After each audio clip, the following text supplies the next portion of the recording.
Hello and welcome back. In today's video we're going to do something a little bit different because we're starting with a padlock that's already been disassembled, and hopefully we'll finish being able to pick it. So this is a Defiance disc detainer. You can see the core just there, and I've picked one of these on the channel before. I'll leave a link to that just up in the corner there if you want to go back and watch that.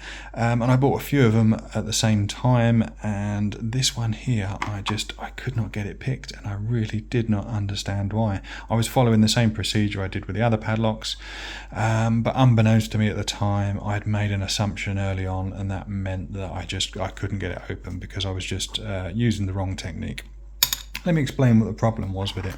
So this one here, we look at the key. It's got 10 discs in it. You've got 10 cuts. There's no zero on the front, so you've got a cut here, cut there. Then we've got 2 zeros there, another cut, another cut, another cut, another cut, and a zero at the back. So you can't tension off this off the front of this one. You can rear tension it. I've never done that before, but we've got these 2 zero cuts in the middle just there. So what you can do is you pick it from the front as you normally would do. You tension. That's the double prong tensioning tip. So you tension off that disc there, and then with your picking tip you go down and get all of those discs in the right gates. And once they're all in the right gates, you choose one of the zeros. So I can choose one of those 2 there, or I can choose the one at the back. So let's just choose one of these ones here, and then you switch from using that as a picking tip to using it as a tensioner. So then you apply tension to those zero cuts. Sorry, it'd be the other way. Apply clockwise tension to one of those zero cuts, while at the same time using your tension tip just to rotate this first disc into its correct position. And that's what I've been doing on the other disc detainer padlocks. Defiance locks that I've been picking, and that opened well. And this one here, I was going through picking them. I could feel all the discs going into the gate, but when it came to that final kind of counter rotation of the tension tip, it just wouldn't open, and I was really frustrated. I'd taken the whole thing apart several times. So let me just get the key in there, rotate all those discs around to the open position. So you can see there the zero cut discs are this one, and that very last one there. And I just could not figure out why it wasn't opening, because I was pretty sure they're in a gate. There's no false gates in these, so there's none of those to get hung up on. I was testing each of the discs, and each disc was in its correct position. But when it came to rotate this one here back from the zero position there, just to its correct position there, the lock just wouldn't open. And I couldn't understand it, and I just kept banging my head against a brick wall with the lock, trying the same thing and expecting different results. And of course that just leads to frustration, doesn't it? So what I had to do is to break it down, and I realized what the problem was in it. In this lock we've got 10 discs, as I said. So we've got, you can just see them there, 1 2 3 4 5 6 7 8 9 10. And then we've got these spaces between, as all disc detainer locks have. And then on the front of this one we've got a spinner. Now spinners don't have this little nub just there, so that means there's nothing to stop it spinning 360 degrees. Let me just get this tensioning tip here. So that you can't tension off of these, they just spin and spin and spin. So what you do is when you set in your depth of your tension tip, you go down to find the next disc, which is just there.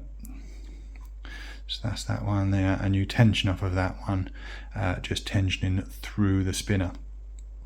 But what I realized, what I was doing, this spinner is actually gated. So you can see there's a cutout just there, and there's a cutout just there. And when we get the correct key in, and we can see all those gates line up, you can just see the gated spinner, which is this first one, also has a gate. And if that one's not lined up, just losing the sidebar there. So if that one's not lined up, the sidebar will sit high, sit proud. What's gone on there? bear with. There you go, sidebar's gone in. So if the gated spinner isn't in the right position, the sidebar won't retract, which means that it won't open. So I realised what I was doing with this one is I was tensioning off of that first disc. Let's see if we can pick him up through the spinner. There we go. So I was tensioning off that first disc there, and then I was swapping the sort of picking and tension tips to tension off of one of the 0 cuts, and then rotating this one back to its correct position, which is there. But as you can see, what I've done, although I've rotated that first disc back to its right position, the spinner, actually the gate isn't aligned with where the sidebar goes in. So what the key's doing is, although that spinner disc doesn't have one of these little limiting nubs, it still acts like a disc. It's still got to be in the correct position. So yeah, I was front tensioning it, or mid tensioning it, and all because of this spinner, I wasn't able to open the lock. So what I had to do was switch to rear tension, and the second I did that, the first attempt, I just opened the lock straight away. So my assumption was that this spinner doesn't do anything, and that was what was wrong. So just a little lesson to bear in mind if you're picking disc detainer locks, if you're having any trouble, if you're wondering where to tension it from. A lot of disc detainers do have spinners, but they're not usually gated and they don't normally engage with the sidebar. But these Defiance padlocks can do. So what I'll do is I'm going to switch to the rear tension tip, which I've got set up there. So that's the rear tension tips. So in this case, that part tensions it off that back disc, and then we use this picking tip here to work our way back through the lock and hopefully get him picked open. So let me get him in the vise and we'll see if we can't get this one open and crossed off the list, and then I can remove the yellow dot of shame, which signifies that it's not picked.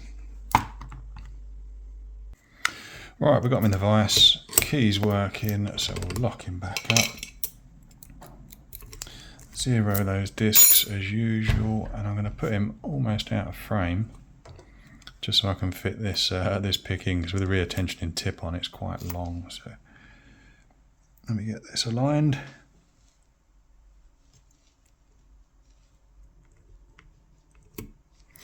Right, let's see if we can't pick him. So tension on that part, picking on this part.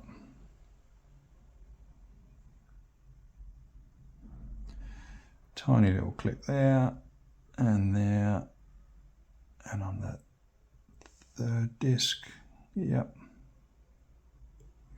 And the fourth, I say click, but it's just the tiniest little movement you get off of that tensioning wheel. I think that one is our 0 disc, which means the one next to it will be as well. But we'll just check that. Yep.